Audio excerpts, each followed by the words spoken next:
रात के लगभग 10:30 बज रहे थे। ठंडी हवा चल रही थी और सड़कें धीरे धीरे सुनसान हो रही थीं।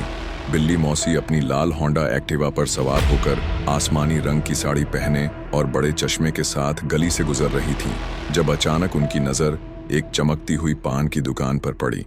रामू पान भंडार नाम पढ़कर उन्हें कुछ अजीब सा लगा। इस इलाके में तो उन्होंने पहले कभी यह दुकान नहीं देखी थी। दुकान के अंदर एक बूढ़ा आदमी सफ़ेद कुर्ता पहने लाल तिकोनी टोपी लगाए खड़ा था। उसने मुस्कुराकर पूछा, पान खाइएगा मौसी? हमारा पान बहुत खास है। बिल्ली मौसी को पान बहुत पसंद था और इस वक्त भूख भी लगी थी। उन्होंने कहा, एक मीठा पान बना दो बेटा।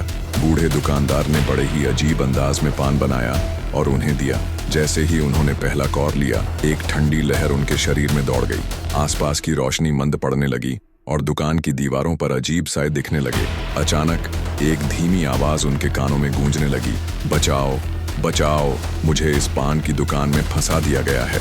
बिल्ली मौसी ने चौंक कर इधर उधर देखा, लेकिन वहां कोई नहीं था। बूढ़ा दुकानदार मंद मंद मुस्कुरा रहा था। उनकी नजर अचानक दुकान के एक कोने में रखे लाल रंग के बर्तनों पर पड़ी, जिनसे हल्का धुआं निकल रहा था। यहाँ कुछ गड़बड़ है, उन्होंने मन ही मन सोचा। जैसे ही उन्होंने दुकान से बाहर निकलने की कोशिश की, उनकी टांगें भारी होने लगी। वे चाहकर भी आगे नहीं बढ़ पा रही थीं। तभी उन्होंने दुकान के आईने में देखा। उनका प्रतिबिंब वहां नहीं था, लेकिन उनके ठीक पीछे कोई काला साया खड़ा था।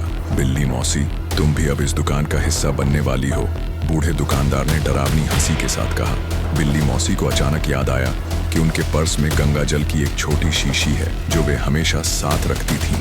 उन्होंने झट से गंगा जल निकाला और दुकान की दहलीज पर छिड़क दिया। एक भयानक चीख गूंज उठी और देखते ही देखते दुकान हवा में घुलकर गायब हो गई। जब बिल्ली मौसी ने खुद को सड़क पर अकेले खड़ा पाया, तो उन्होंने हैरानी से इधर उधर देखा।